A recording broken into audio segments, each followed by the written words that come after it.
খবরদার রান্নার বদনাম করবেন না কখনো। রান্নার বদনাম করেন নাকি? এটা ঝাল হইছে, ওইটা মজা হয় নাই, এটা টক হইছে, এটা লবণ হয় নাই, এরকম আছে না নাই? লবণ হয় নাই, বউরে তালাক দিছে, এরকম আছে না নাই? আহা, রান্না একটু ভালো হয় নাই, ঝাল হয়ে গেছে বেশি, বউরে মায়ের সুর, এরকম ডাকাইতে আছে না নাই? মা আবা রাসূলুল্লাহ সাল্লাল্লাহু আলাইহি ওয়াসাল্লাম তুআমান ক্বাত্তু, আল্লাহর হাবিব সাল্লাল্লাহু আলাইহি ওয়াসাল্লাম কখনো কোন রান্নার বদনাম করতেন না। ইনিশতাহাহু আকালাহু, বুখারীর বর্ণনা। ভাল লাগলে খেতেন, ভাল লাগতেছে আরো খেতেন, আরো খেতেন। ওয়া ইন কারিহাহু তারাকা, ভালো না লাগলে রেখে দিতেন, ওর দিকে তাকাইতেন না।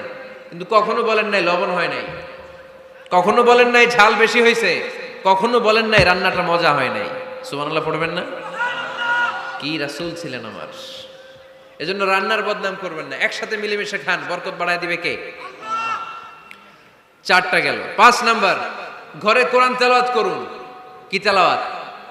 কোরআন তেলাওয়াত নাই, ঘরে তেলাওয়াত নাই, ফজরের পরে তেলাওয়াত নাই, সব ঘুম আর ঘুম, আছে না নাই? তো রহমত বরকত ঢুকবে কেমনে? ঘরে কোরআন তেলাওয়াত করুন। হাজবেন্ড তার ওয়াইফকে কোরআন তেলাওয়াত শোনাবে, ওয়াইফ তার হাজবেন্ডকে শোনাবে, বাবা তার সন্তানকে শোনাবেন, সন্তান বাবাকে শোনাবেন। প্রতি মাসের জন্য একটা সূরাকে নির্ধারণ করুন যে আমরা সবাই মিলে এই মাসে এই সূরাটা মুখস্থ করব। পারা যাবে? আওয়াজ করে বলেন তো, সূরাতুদ দোহা এটা কি খুব বড় সূরা? কথা কয় না। সূরাতুদ দোহা কি বড় সূরা না ছোট সূরা? তো এক মাসে কি এই সূরাটা মুখস্থ করা যাবে না? কথা বলে। ওয়াত-তিনি ওয়াজ-যাইতুন ওয়া তুরি সিনিন, এটা কি বড় সূরা? এক মাসে পারা যাবে না? প্রতি মাসের জন্য একটা করে সূরা নির্ধারণ করুন। তাহলে 12 মাসে কয়টা সূরা?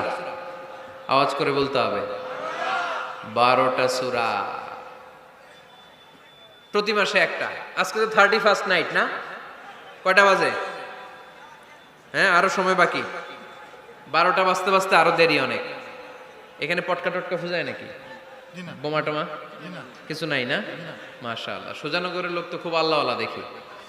আল্লাহ কবুল করুক।